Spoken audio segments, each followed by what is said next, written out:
seeking the truth never gets old. Introducing June's Journey, the free-to-play mobile game that will immerse you in a thrilling murder mystery. Join June Parker as she uncovers hidden objects and clues to solve her sister's death in a beautifully illustrated world set in the Roaring '20s. With new chapters added every week, the excitement never ends.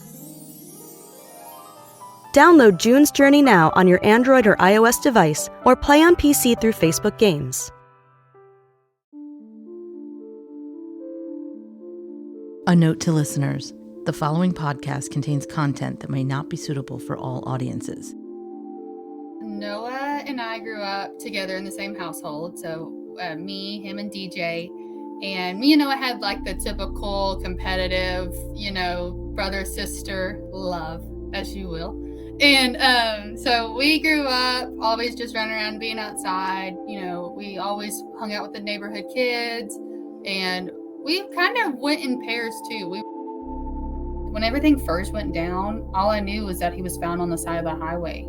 And I was just, why were you on the highway? Why was Noah on the highway? What are you doing on the highway? Like, it's just beyond me, because Noah would ask for help. Like, he's smart enough to know that he's not going to walk home.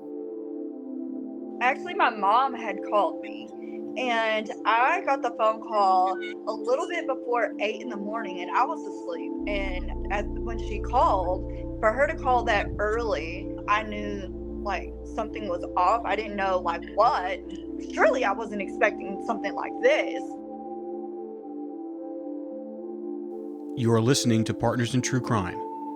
We are your hosts, Rob and Cindy Dorfman. Hi, everyone. If you're enjoying the podcast, please leave us a review wherever you listen to your podcasts, even if it's one word. And please subscribe to our website, www.partnersintruecrime. Follow us on TikTok, Facebook, and Instagram to check out our weekly promos. We're also now on YouTube at Partners in True Crime. If you subscribe to our website, you'll be getting weekly emails from us and all kinds of promotions and things that we don't advertise on the podcast. The suspicious death of Noah PRESGROVE has ignited a firestorm in this small Oklahoma town. Almost a year later, and there are still no answers about what really happened to Noah. When Noah was found on the side of the highway, law enforcement believed that he was the victim of a hit and run, but it became clear as the investigation unraveled that Noah's death was suspicious. Noah died after spending the weekend at a 4-day party with his friends, and his family believes that he was the victim of foul play. The internet has exploded with theories of what happened, sifting through the thousands of posts and comments from people who were at the party, but still no one has come out and said what happened to Noah. How is it possible that no one knows what happened? Noah's family is determined to get answers, and this week we're going to be speaking to his sister Madison and his cousin Ashley, who have their own theories about what happened. Okay, today we're very happy to have on two more family members of Noah PRESGROVE. We have Madison Rawlings, who is Noah's sister, and we have Ashley Chadwick. Is that correct? Chadwick? And she is Noah's cousin. So, ladies, thank you for coming on. Thank you for taking the time. I know we spoke a little bit on the phone about what's going on in the case, and so we just wanted to kind of hear it straight from the voice's mouth there. And Madison, why don't you tell us a little bit about Noah? Well, Noah and I grew up together in the same household. So me, him, and DJ. And me and Noah had like the typical competitive, brother-sister love, as you will. And so we grew up always just running around being outside. We always hung out with the neighborhood kids. And we kind of went in pairs too. We were always... My friends would have like siblings and stuff, and Noah would be there. So we would always be together in some sense. Noah has always just been someone that is outgoing and kind and is really down to do whatever everyone wants to do. And he's never been someone that puts up much of a fight to get to hang out or anything. So, are you older than him? Yes. So I'm 23 and he's now would be 20. How about you, Ashley? What was Noah's like for you, and what did he mean to you? Oh gosh, he was definitely an inspiration. He was fearless. He'll do anything once. So like if we were at the lake per se and there were some cliffs, he's gonna go and jump off the cliffs, like no hesitation, like let's do it. My child reminds me so much of Noah because he has the same outlook. With Noah, he he was so easy with the younger kids. He didn't mind like hanging out with them. I know whenever I was growing up, like Madison's uncle Keith, like if they were older than us, they were like, ugh, gross, you guys are younger. Like we weren't part of the cool crowd. That wasn't the case with Noah. Noah would definitely take in the younger ones, and he was patient with them, and he would like show them things, and I think that's where my son got his fearlessness for, is from Noah, because he'll do things. And my son likes to fish as well, just like Noah did. Noah likes the outdoors and just having fun.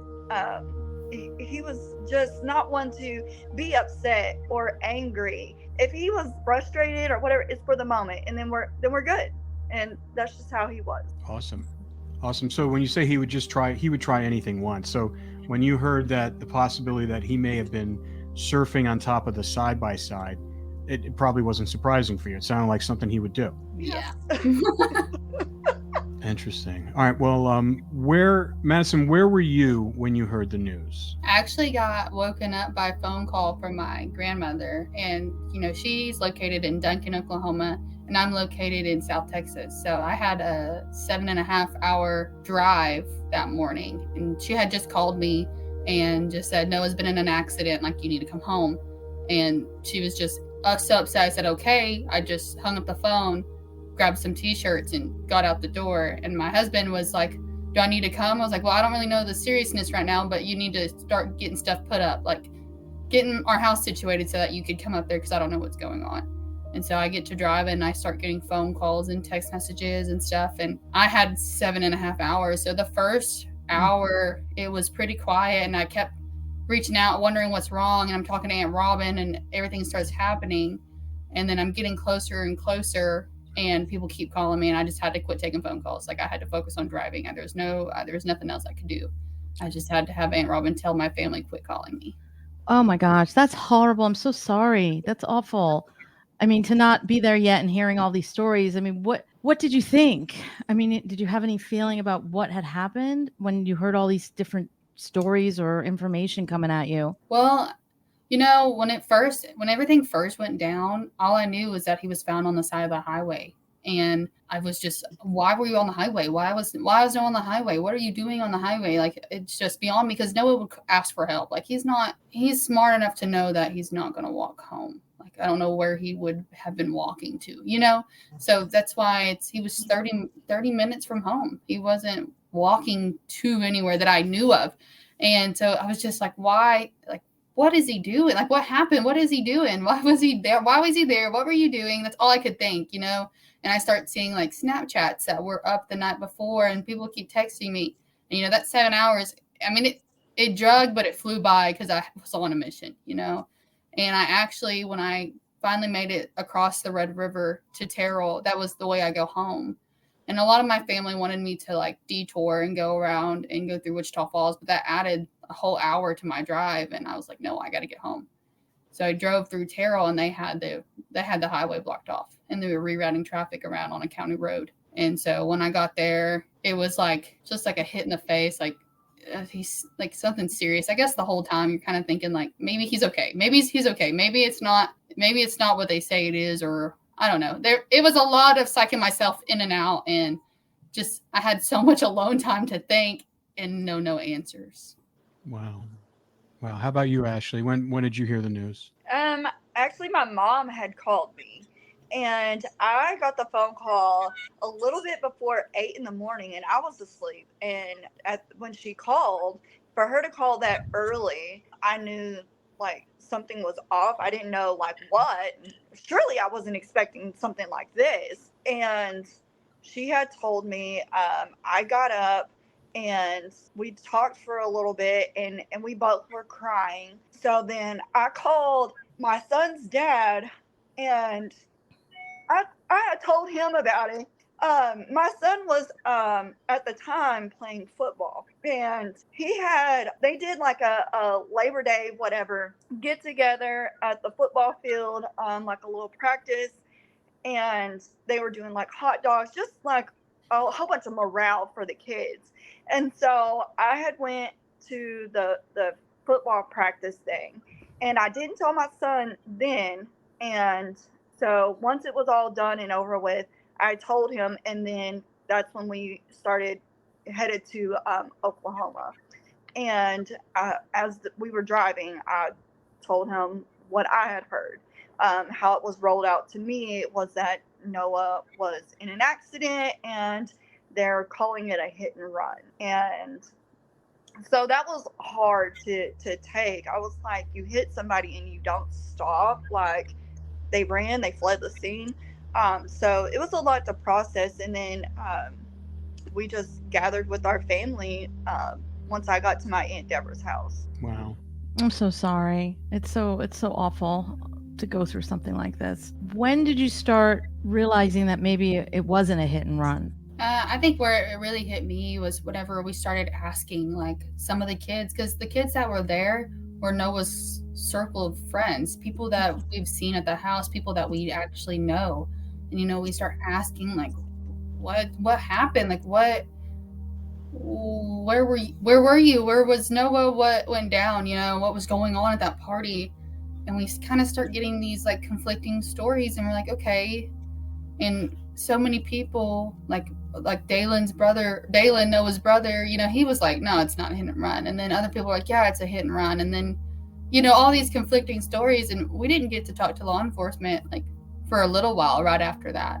And so we're just kind of sitting and wondering, and Facebook led to so many rumors. And so here we are, you know, we're all just scrolling Facebook every day, learning stuff about who was there and whatnot. And these kids were telling different stories. And I think that's when all of us, our ears perked up for sure. And we were like, okay, something happened that's not being told. Yeah. Well, yeah, I mean, that doesn't make sense. I mean, it's very similar to a different case that we'd done in Love County, the county over, where there were a million different stories and it just didn't make sense. Especially what's more disturbing to me is that these were Noah's friends, like good friends. Is that true? Like, these were people that he hung out with all the time? Oh, yes. Like, Noah, you know, he was super social and he always had something going on. He was always doing something. He was never just sitting at the house sleeping for hours. Like, that's just not who Noah was. So he would always have kids with him running through the house. Or, like, if you ask my grandmother and my great-grandmother, they'll tell you that there was kids there all the time. They'd come in, they'd eat food, and then they'd go bounce to wherever they were going for the evening. Or, you know, they were just always doing something, as kids their age do. And I know his best friend was at the party. I know that a really tight-knit group of kids that hung out daily were all there. I think that part must be the most upsetting, is that they're not telling you everything, or it feels like they're not. We want to believe every word that comes out of their mouth, but which one do we get to choose? Which person do we have to pick? Can you tell us some of the conflicting stories that you heard in the beginning? Well, I remember something that, like, threw us off is we thought we knew how he got to the party, and then people were coming out, oh, I took him to the party. No, I picked him up for the party. No, I got him for the party. And we're like, okay. Like, I mean, we knew Noah's truck was broke down, and usually he just hops a ride. So, like, we were just trying to figure out, okay, well, let's start from the beginning. How to get there? And I don't even know if we have we have two stories that have came up now, but I don't really know which one's true. Yeah. What are the two stories that you heard? That he was driven directly to the party by one kid. And I mean, his mother was like, yeah, no, he took him. And then I have another group saying they picked him up in Waurika and took him to the party. How far is that from the party? Waurika is like, it's the county seat of Jefferson County, and it would probably be like 15 minutes or so. And how did he get there? That was well, the kid that said he drove him all the way there, according to the other kids, he dropped him off at the truck stop or in town, and they came back from the party, picked him up, and took him out there. So basically, through all these Facebook posts and rumors and theories, and it's 9 months later, it seems like you still don't have a straight story from how he got there and what happened at that party. Yeah, there's other than what we know about seeing the videos and the photos. Yeah, I have a quick question about his best friend, Jack. I saw a News Nation article, a News Nation clip where he said that he had not seeing Noah's body until after the truck driver found him. And then I read a report that said that he had woken everybody up and told them that Noah was laying on the side of the road. Did you hear anything like that? Ashley, you want to go? Yeah, I'll go. So that's correct. There are the conflicting stories, and trying to process, like, okay, are you correct? Are you correct? Are you correct? Like, who initially found him? That's still the toss-up. Like, we don't know. And I wish we did, so it would be able to better navigate this situation so that we can have, like, one question answered amongst all the million that we do have. So the stories that are with the truck driver and who found him first, I have no idea. Yeah, I mean, news reports are saying the truck driver found him. Yeah, I think the truck driver is the one who called 911. So I like that. I'm pretty sure it's fact. And so it's okay. Well, was there a group of kids that went before? According to, I think y'all saw the Facebook post, what you're referring to, right? Yes. So did the group of kids go before those truck drivers ever pulled up, or did that never happen? So it's like, what kid do we get to pick to pretty much base our entire thoughts on? And it's impossible for us to do that.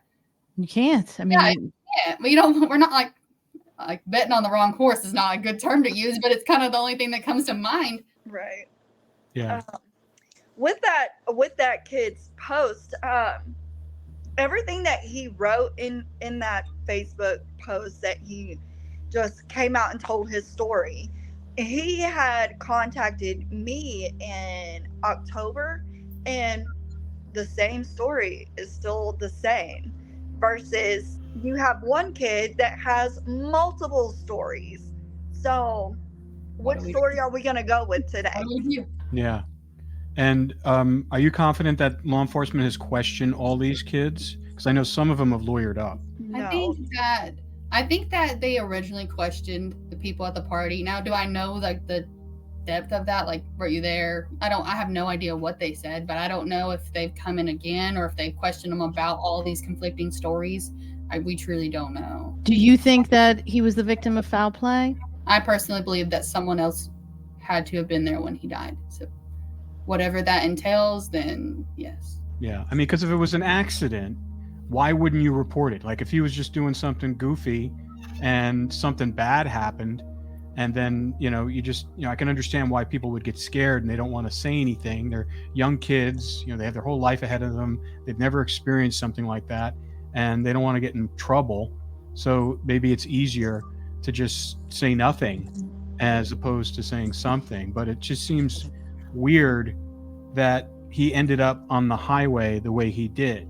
Because I think, based upon what a lot of people are saying, including some investigators, that it looks like his body was put there as opposed to him being there and getting hit by a car.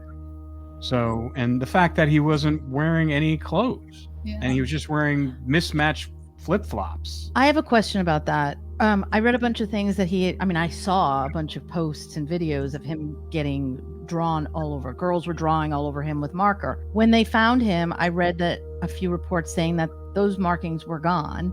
Have you heard anything about how they were gone or what happened? So when it comes to the writing on Noah's body, for that night, we were told that there were some people that were giving a shower. So Noah had been showered that night. So I'm assuming that's how the markings came off. But if it's permanent marker, it would take a lot more than just soap and water. So yeah, no, I mean, if it was a dry erase, maybe it would come off very easily. But if it was a Sharpie or something like that, it would still be on there. And what you're referring to is that shower that apparently he was given after he came back, when they said they flipped the side by side and he was all covered in dirt and stuff, correct? That's correct. Okay. Because that's interesting. I mean, the timeline, what do you guys know about the timeline? I mean, we know what it's being reported in the news, which is still kind of fuzzy, but can you kind of work us through what you guys know about the timeline and what you've heard? Well, I don't really know about precise timelines. I know that, they arrived at the party. I know that a ATV accident, no, as in I've been told. I don't want to say no. Okay. I've been told, the ATV accident.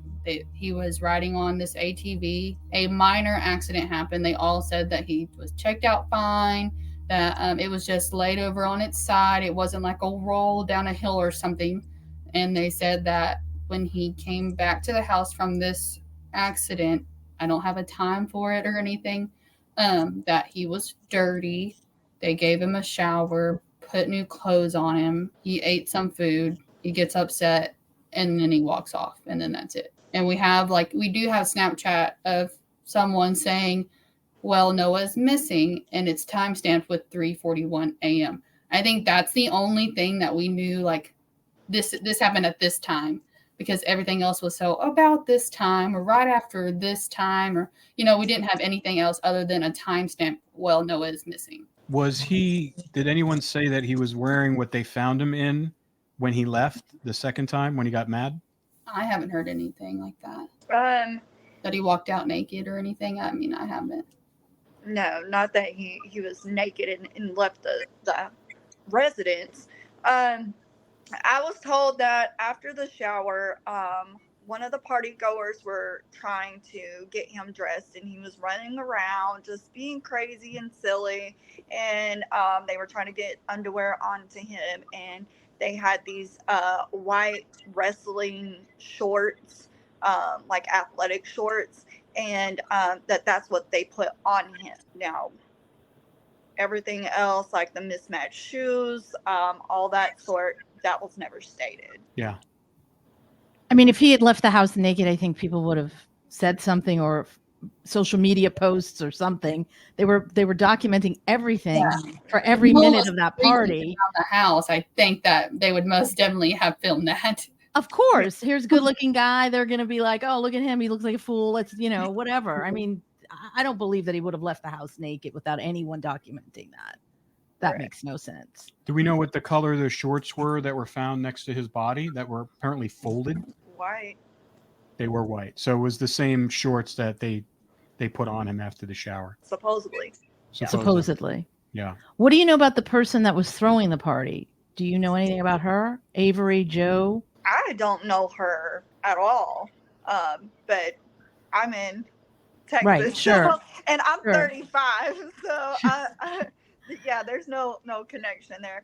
I mean, I've learned throughout, this process, but she seems like she just seems like a partier that, I went to parties and house parties and such, and, whatever, it seems the same to me. So I don't know her, like, personality or who she is or, whatever, but I've never met her in person.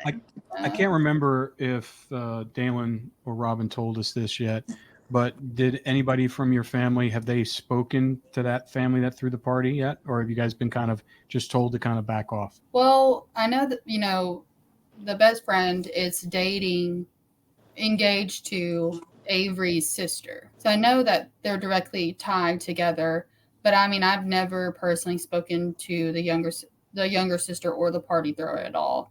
And my husband actually graduated in the same class as Avery. She actually lived in Ryan, so that was just right down the road from Waurika. I graduated the year before. So I played softball with her. I've known her my entire high school career, so I haven't personally spoken to any of them. And I had her on social media. So I saw she used to post constantly, like every moment of every day she was posting what she was doing. And I remember right after Noah passed away, that stopped. I wasn't taken off of anything, but that just silenced for a long time. And since then I've deleted that form of social media. Yeah. Do you have any idea if Noah had any kind of relationship with her? Not anything like formal, I guess. Mm-hmm. So there's a rumor that Noah wanted to sleep in her bed or sleep with her. I'm really not sure what the theory is on that one. She said no, and that's why he got upset, but I don't know. Are you guys disappointed that his friends aren't saying more about what happened that night or giving you a more clear picture of what happened? I would say so. I would say I would expect more from certain individuals. And I mean, we do talk to some of them, but they all don't match. So it kind of, not that it makes it irrelevant, but what am I supposed to do with that? You know, like what? I have 10 stories that don't match. What am I supposed to do? Like, okay, like who's going to be the truthful one? You know, like I said earlier, like what does that do for me? Yeah. Well, can you give us an example of like how some of the stories are so so opposed or different from the others? Let me think of like, it. you know, somebody said one thing and another person says another thing. I mean, if you can remember, if not.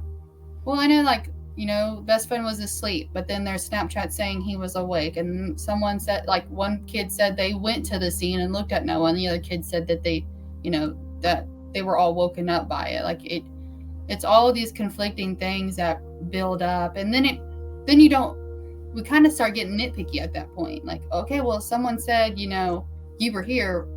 Like, were you there?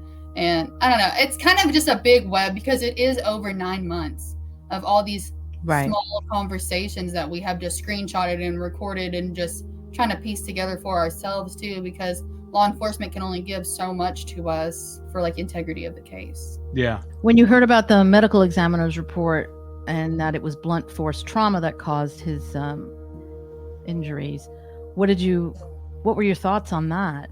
So my thoughts, I'll go first. So it's so awkward sometimes. I'm just like, Ashley. So my thoughts, I think when I first read it, it went a lot over my head a lot. Like I was reading it all in one big piece, and it kind of lumped together for me. I mean, I noticed like about the teeth and about all so many broken internal injuries. And one thing that passed through my head was, did he die quickly? Like, did he suffer? What injury did it? You know, like I didn't know that. I didn't know if a certain injury would have made him not feel or made him go unconscious, or I don't know. Those are like questions that I was thinking, because it would break my heart to know that my brother suffered at any point. And I know he did suffer because he passed away, but if he was beaten and he crawled into the fetal position because he was still alive, like I don't know. And so that was kind of when it said blunt force trauma, I was like, what does that mean? So, you know, I wanted to reach out to people in the medical field to try to help me piece together, like, what does this mean? Can you tell me what kind of force causes that injury? Can you tell me anything to like get a broader picture? Skeptical about custom beauty? I get it. My feed is flooded with customize this, personalize that. Everybody's promising to fix my split ends, my dry skin, and my fine lines. And you know that all these products I buy, none of them have worked. Lots of products she buys. But now I'm so excited because I get to share this with you guys. We have partnered with pros, and when they say custom, they actually mean it. It's not a gimmick. Your formula does not exist without you. And each and every bottle of Prosed custom hair and skincare is made to order, personalized with a unique blend of naturally powerful and proven effective ingredients to meet your needs. They have this in-depth consultation that analyzes 80 factors for a complete view of you, your life, and your beauty goals. Wow, that's a lot. And they get personal. Pros gets to the root of the problem. They cover everything from your diet, concerns, to exercise and stress, to uncover what's impacting your hair and skin health. I love the fact that they even asked me for my zip code to assess the hard water, because that's a terrible problem in my neighborhood. And how, oh my God. Hard water. Right? We have really bad hard water. Really bad. So, and then they also tell you how this impacts my hair and my skin. And then they recommend an entire routine of truly personalized products that were not created until after I placed my order. So there's nothing pre-mixed, nothing off the shelf. And I know this from experience that their one-of-a-kind formulas equal 1 in a million results. Since I switched to Pros, my hair is shinier, stronger, fuller, and my skin is not dry. And I live in the desert. And everyone is noticing. Yep, I noticed. You look fantastic. Thank I you. can definitely see how Cindy's hair has grown so much since she has been using Pros. But don't just take our word for it. In a third-party double-blind dermatologist-supervised randomized controlled clinical study, the gold standard in research studies, PROS proved personalized works better than off-the-shelf alternatives. Try it for yourself and get the healthiest hair in 30 days or your money back. PROS is so confident that you'll love the results that they're offering our listeners an exclusive trial offer so you can see the difference custom care can make. You gotta try it. 50% off your first subscription order at pros.com/PITC. That's pros.com/PITC for your free consultation and 50% off your one-of-a-kind formula. Pros.com/PITC. Yeah, that was interesting that they found him in the fetal position, because it's not like if you get hit and you're like you're knocked out and everything, you're not conscious of where your body's going, so your body's going to be displayed in a whatever way that it falls. But the fetal position is almost like, I think you have to put yourself in the fetal position. And so I thought, and I'm not a medical examiner, but it seems awkward to think that he would be in that position if he wasn't still alive and dying at that point. It's suspicious. Yeah. How about you, Ashley? What do you think about the medical examiner's report? Whenever it was actually, I was at my Aunt Deborah's, whenever it was being read to us, Robin was reading it aloud, and I just could not believe what I was hearing. I mean, in so many words, it just sounded like, okay, he was beat to hell. And in your mind, you're just like, who could really do this to a person? I mean, obviously, there's people that just have no compassion towards people and they just do whatever. I mean, it's everywhere. But it was like, to Noah, though, who could do that? All these different things, and just keep going. It almost seems like they went into a rage, if you will. It was a lot to process. I cannot really even read it. I heard it the one time, and I haven't been able to go back to the autopsy report to further look into it, because it is just too much. It is. It's very, very upsetting. I mean, even I've never met Noah, and I was very upset by reading parts of that, because it just seems so brutal. And like you said, someone was in a rage, or someone just doesn't seem like someone crying of passion. Yeah, not human. I mean, we deal with a lot of crimes and serial killings and murders and things, and people snap, and they don't even realize what they've done. What really was bothering me, though, because I watched that interview. I mean, I just know, boys. I have a son. We have a son. They're friends. They're best friends. They grow up together. They're inseparable. And then Jack was on the news, and he was like, "Oh, he wasn't beaten. I know that." It bothered me, because that was before, I believe, the medical report came out. Correct. That was before. It just seemed very flippant to say something like that. I think it just hit me the wrong way. I didn't like that sentence. It just bothered me. Because the medical examiner's report indicates that not only was beaten, but it seemed like it was beaten by multiple people. I mean, because Noah he wasn't a shrinking violet. He was an athletic guy. He was a wrestler. I mean, we talked to Dalen. Dalen said he was a scrapper. So it's like he wouldn't start a fight, but he wouldn't back down from it. Yeah, I think that, you talk about how all these things are happening, and you're looking at all of his injuries, and this whole time, a lot of people are saying, no, it's a hit and run. No, it's a hit and run. A lot of the party goers were just on that hit and run theory for so long, even after law enforcement has said we're not investigating it as a hit and run. It's not a hit and run. Been told that, and they push and push and push. And then you just have to ask yourself, why? Right. Why are you pushing it so hard? And so like with the comment that you said about it being flippant and stuff, you're like, it's like, can you not fathom that happened to Noah either, or are you pushing something else? I don't know. We don't know. It just struck me as odd. And also what struck me as odd is how everyone released all of these social media posts to the Daily Mail and to all of these other news outlets. And it's almost like they kind of want to tell people what happened without saying anything. At least that's my opinion. Yeah, they want to be relevant. So it's like, all right, well, if you're going to release this information, then why don't you just tell the story of what happened? How are they living with themselves? I don't understand. I'm not sure. I think a lot of the Daily Mail was a lot of stuff that had been screen recorded and posted onto Facebook. Like, I don't think that the Daily Mail actually contacted them. Now, I really have no idea, but a lot of the stuff that the Daily Mail had, it was all stuff that had circulated on Facebook super early in all of this, because I remember being on Facebook and finding these videos, and I would save them to my phone. Like, you didn't want them disappearing on you, you know? Mhm. And now they're buried in like Facebook jail. Like, they're just down there throughout. If you search Noah PRESGROVE, like, you would have to really do some digging to find them, just because of how much has happened since then. Well, I'm sure law enforcement has subpoenaed all those, so I'm sure they have those, because they don't go away. Even No. if they delete them, They'll be on the internet forever. You can always find you them. can find them. But yeah, I mean, I'm sure law enforcement is taking phones and records and things like this. I mean, I would hope so. So last time we spoke to Dalen, he was telling us that he had spoken to OHP, and he said that the FBI is looking into this case as well. Is that how do you feel about that, and what do you think they're going to find? I'm not sure what they're going to find exactly. I'm hoping that they find the truth. I hope that, you know, they are able to do more than what maybe some other people or agencies are capable of doing.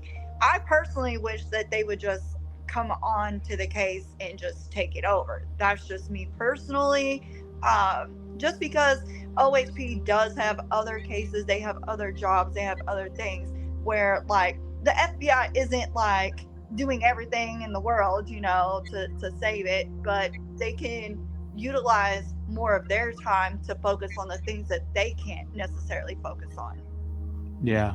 No, I know we spoke to that about with Dalen, and we actually know the OHP officer who actually was there and showed up, and who you guys were dealing with.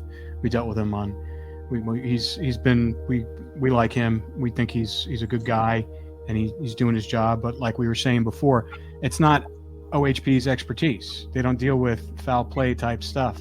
You know, they deal with accidents and traffic accidents and stuff like that, and anything happens on the highway. But an investigation like this, it looks like we lost Ashley for a second. Oh, there you go. You there? Can you hear us, Ashley? That makes you hear stuff. Hello?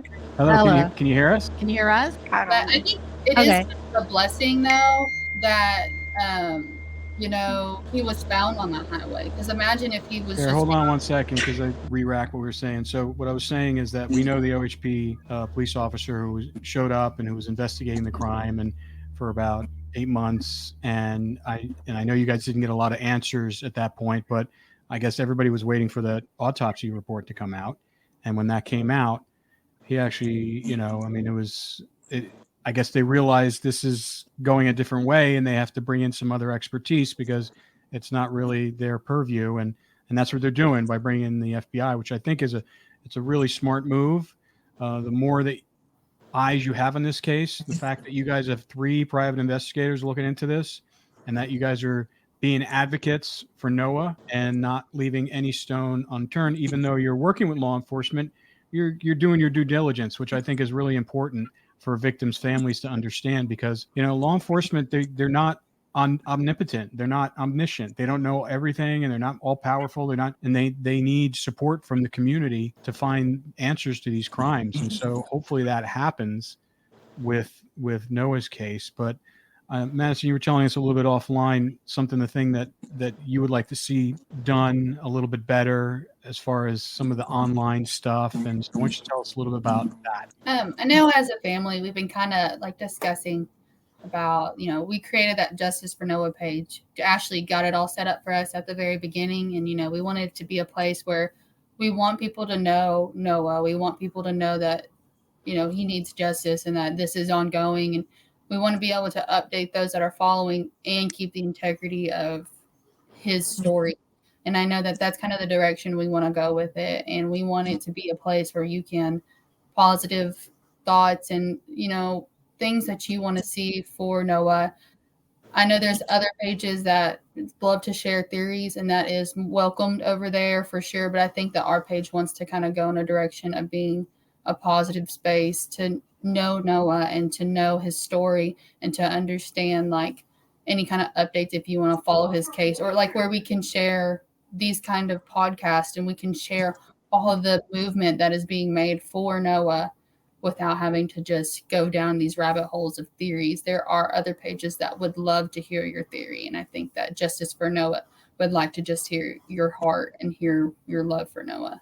Yeah, because everyone has an opinion, you know, and social media unfortunately is a platform for this, and we like to stay in the lane of helping you guys get the word out, keep the story alive. We're really not here to like start ripping apart a bunch of theories that don't go anywhere, you know.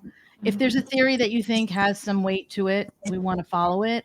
I mean, it just seems like there's a couple of theories that have potential, but it doesn't seem like there's a lot of evidence to back any of them up right now. Right. Speaking of which, some of the Facebook, because I've been reading some of the Facebook stuff, and some of the people that apparently some of them was on, I can't remember the gentleman's name, young kid's name, but he had a pretty specific theory on what he thought happened, as far as that, on what he thought happened to Noah. And I wanted to know if you thought any of the theories that you saw in there had to you made any sense that people are talking about. Because when we deal with Molly and Colt, which we're still dealing with since 2018, we get a lot. Every time we air a podcast, we get tips, and we probably have close to over 1,000 tips. And I would say, and a lot of them are, they don't really hold any credence or anything, but a good percentage of them have little pieces of truth to them, whether or not they're heard second or third party from people in there. Because it's not like a big city like New York, where you're getting all these people that don't really know everybody. You can have a crime happen to someone who lives next door to you, and you don't know anything about them. Here in this community, just like in Love County, everybody knows everybody. Everybody is, they hang out. A lot of them are related, either cousins or, generationally and stuff like that. So it's a little different. And so when it's hard not to take those stories into account sometimes, because where else are you going to get the information? And if people are willing to talk, I mean, I'm just curious if any of the theories that you've seen on the Facebook and that makes sense to you, and maybe, and I'm sure law enforcement's scouring over them too and kind of vetting things out as well, as they should. But what do you think? As far as like some of the theories, when it comes to the hood surfing theory, is it plausible? Yes, but where is the videos to support it? I mean, they have their phones literally in their hands 24/7. Can you I'm sorry, Ashley, can you just refresh us on the hood theory and what that is, what they're talking about? So hood surfing is like you get onto like the hood of the vehicle, or even the top of the vehicle, more so probably a truck. I mean, it's not that you couldn't on a car, but and someone is driving while you are on the vehicle, on the outside of the vehicle. And so if you're driving erratically or whatever, that person's going to be like trying to hang on, whatever. And, or, unless you're standing up. And I mean, there's different variations of what you could actually do while you're on the vehicle, but you're on the outside of it while this person is going at whatever rate of speed that they choose to go on. It's not a like set standard of this is the speed you go and that's that. So is it possible that he could have done that? Yes, but where is all the supporting facts to that he did? Or somebody else could have done it and it could have been successful or whatever. But anytime someone is doing something risky, they're going to record it and they're going to post it. And there's nothing of that nature that's being pushed around. So I haven't seen a video. I don't think Madison has seen the video. But that was just something that was tossed out. And in the beginning of all this, I never heard it that it was hood surfing. It wasn't until we went on News Nation and we gained a lot more followers on the Justice for Noah page, and somebody tossed out there the hood surfing like theory, and then it kind of just took off. So it wasn't being stated in the beginning, so all of a sudden now like coming out more frequently, like this is what it could be, or whatever. They try to deem that it's an accident of some sort, but there's no evidence to show that it could even possibly be that. So I don't know. I don't think that it was the hood surfing thing. Yeah, well, they could have easily just erased it off their phone. No, but what we're saying is that whole weekend they were documenting every little thing that they were doing. So if in the moment, I'm sure he wouldn't have been the only one. Evidence to say what you were saying.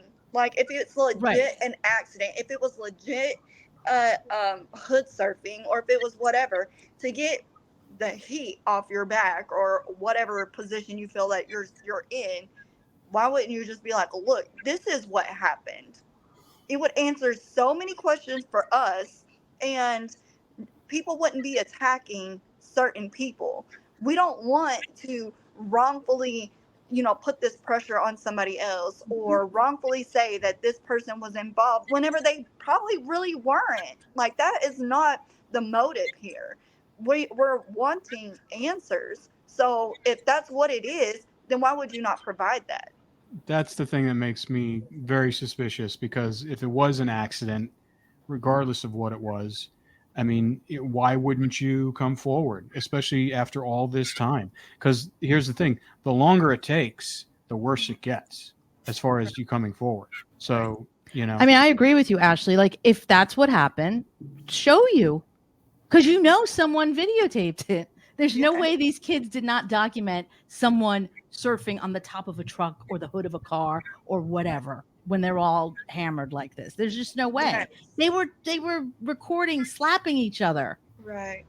Yeah. And it was a guy standing in the back. Whatever it was they were running. Or whatever they were playing, some game, well, whatever. And some kid holding a rifle. I mean, they were recording everything from the whole night. It's just, it doesn't make sense. And again, if it is true, nobody wants to blame someone who didn't do it. You don't want to wrongfully blame. We've done wrongful conviction cases. We've gotten people out of prison. Well, no one ever wants to wrongfully accuse someone of anything. But if you're stating this as a theory, or that this is what happened, then you should be able to provide something to prove that. And you're talking about over that weekend, there was probably at least, 40, 50 kids going in and out of that house? Yeah, over a 4-day span, yeah. So we heard a theory about a golf club. Have you heard anything about this? I have. I've heard that a golf club was the use, if you will. I think what was driving that one was in the autopsy report. It said something about like a fish imprint, or like a fish-shaped imprint on Noah. Like, was it on his head? I think there's something on the autopsy that says that, and I'm pretty sure it's the injury to his head. And so people were like, "Oh, it's got to be a golf club. It's got to be a golf club." Now, I mean, I personally don't know about golf clubs being there. I don't, but they're kind of a common thing. So, is it possible? Yes. Whose golf clubs? I don't know. That's where that's at. It's like, I mean, that makes sense. That could happen, but I don't know. So many questions. So I feel really bad for you guys and your family, because it's such a hard thing to kind of deal with, the no answers. I mean, you're unfortunately, what happened to Noah. He died, and he's passed on, and you were able to bury him, and you were able to see him for one last time. So many families don't even have a body. Like in the Molly and Colt case, we're still looking for their bodies. We know they're dead, but we're still looking for their bodies. But I just, it's to not know what happened in that small community it's baffling. But the thing is this too, that the first person that actually will talk, because someone eventually will have a conscience and will not be able to live with themselves, because how could you? Eventually, if these people knew Noah and they grew up with him, one of them is going to feel, I got to say what happened. Mm-hmm. And then that person's going to be able to control the narrative. Mm-hmm. So the other people should think about that. Whoever gets to the police first to tell their story is controlling the narrative. And we've seen this happen time and time again. I've had dozens and dozens of cases where we've seen this happen. So it doesn't help anyone by keeping this a secret. Yeah. And with that, what would you like, each one of you, like to say to the public out there and people that were at that party or people that were involved?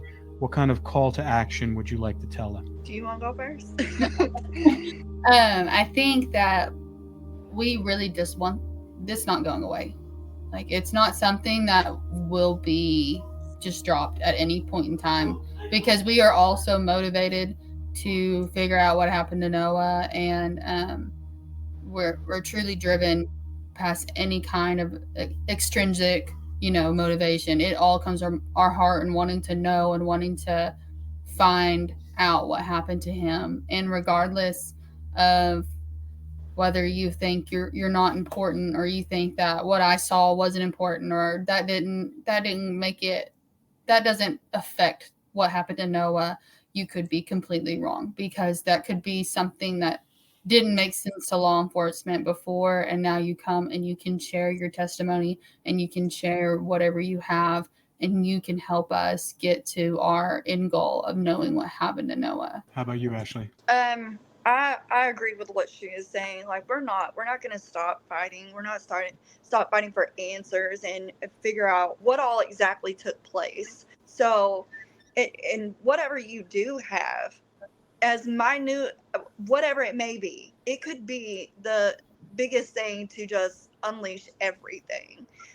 So I just encourage people to just do the right thing, whether you think it's little or it's going to put you in a position to where you might get hurt or whatever. I know Dalen has put out there that, there's a reward for, if someone does have information that is going to put, whoever did this away, that you could come forward, and we're not going to put your name out there. We're going to, keep you anonymous to the public eye so that you don't get hurt. So, we're trying to protect you as well as getting answers that, so to solve this case. So it doesn't matter how little the information might be, just come forward with it. That's 100% true. And we also have an 800 number that's anonymous.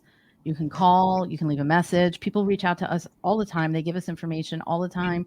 Some of it that they, like you said, they don't know, they don't think it means anything, but it did in the past. Yeah. And it does. Like, you don't realize that these tiny little threads can all come together to create the narrative that is what actually happened. So right.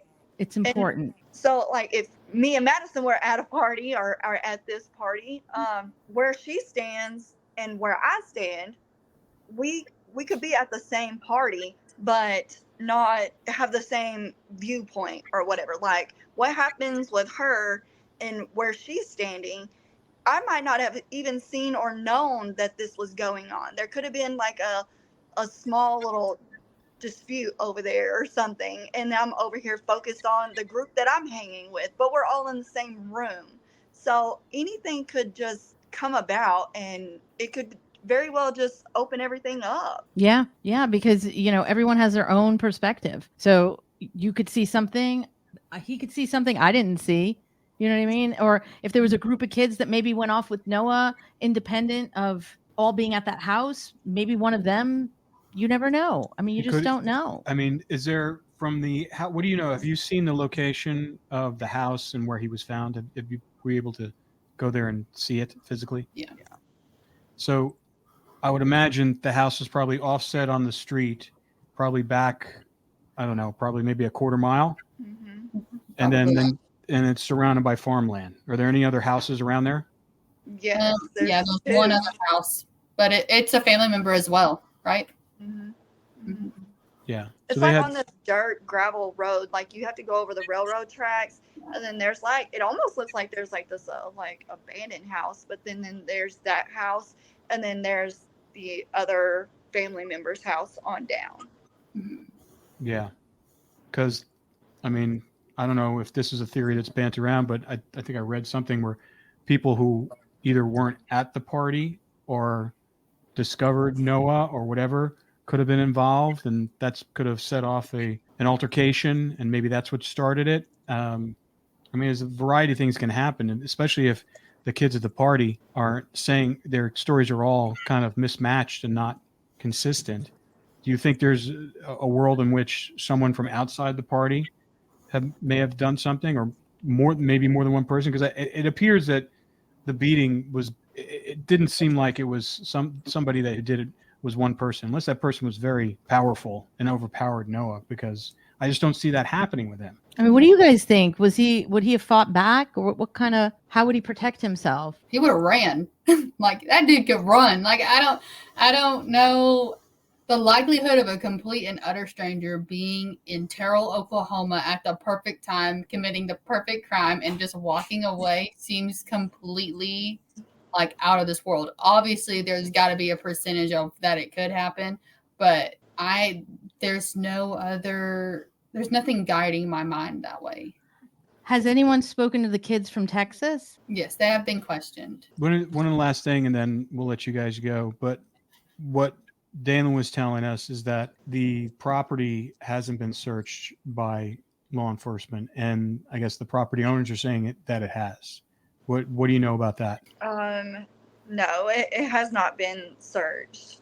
I think they came onto the property, looked at the ATV, and left the property. I think that's the extent of it. I don't think they ever went into the house. I don't think anything like that ever happened. I mean, I'm with you. I think it's highly unlikely that it was someone who wasn't at that party. That doesn't make sense to me. Yeah. It's the middle of nowhere. We've been out there. There's nothing. There's nothing around. That town only has 300 people in it. And I bet you half of them were at the party. Yeah. You know, I mean, 300 people. We have 300 people in our neighborhood here. We have more than that in our neighborhood here. I mean, imagine if that was here. This is the town. I mean, one of us would have seen something. Mm-hmm. You know, someone at that party in my gut knows what happened. And I would really hope that they would find it in their heart to tell you guys the truth, because Noah doesn't deserve this. He doesn't deserve to die on the side of a road like this with no answers. And you guys don't deserve to have to go through this. This is horrible. Yeah. And there's plenty of ways they can contact you guys anonymously. They can contact law enforcement anonymously. There's definitely multiple avenues. We have people they can send us an email on our anonymous to our website. We get them all the time. We get tips on crimes. That's how we found out about your case. They reached out to us on our website. People were reaching out, like telling us that we needed to do something, and we were like, oh my gosh, what happened? Yeah, I think that there's a lot of ways that people can anonymously protect their identity and tell the truth without any repercussions, and that's what people should do. It's the right thing to do. Right. So we're going to bring on some experts to kind of look through stuff. We've talked to Dalen and Robin about this, so that we'll get outsiders and get their opinions that are experts. These are people who have been law enforcement experts for over 30 years. Investigators. Crime Victims United is another organization that we work with. It's a very good friend of mine from college who runs that organization, and trying to get resources for you guys to get legal help and whatnot. So, you know, we're going to push as much as we can, even to get it on TV as a television show, to get more exposure for you guys, because I feel like the only way you're going to get answers is to keep pushing for answers through the media. Mm-hmm. Yeah, because there's so many cold cases out there that just don't Well, have. We're working on a bunch of them. And you can't. I mean, law enforcement is overwhelmed with cases, and this is small town. I mean, they don't have a lot of people. It's sad, because we do know the OHP officer, and I know that it affects him and his family, and he wants answers. You know, I know a lot of people from OHP are good people. You know, they don't want to have this hanging on them. It's a lot of pressure. It's a lot of pressure, and I feel bad for them. And so that's why, you know, we're doing everything we can to help. And that's why it's always good to bring experts from outside to kind of take a look at things too, because they have a clear eye, and, you know, they're retired FBI agent friends of ours and whatever. I mean, maybe they can see something that other people haven't been able to see. All right, guys. So we'll check in with you periodically, and anything comes up, you know, like anything that, you know, you forgot to tell us or you want to tell us, don't hesitate to call us or text us, and we can kind of continue to keep it out there. And so you guys continue, hopefully, to get the answers that you need and some peace for your family. Thank you, guys. Thank you. Thank you. So nice to meet you both. Please visit our website where you can subscribe to the podcast, find show notes, and check out extra content from all of our podcasts. All rights reserved. This has been a production of 722 Media Content.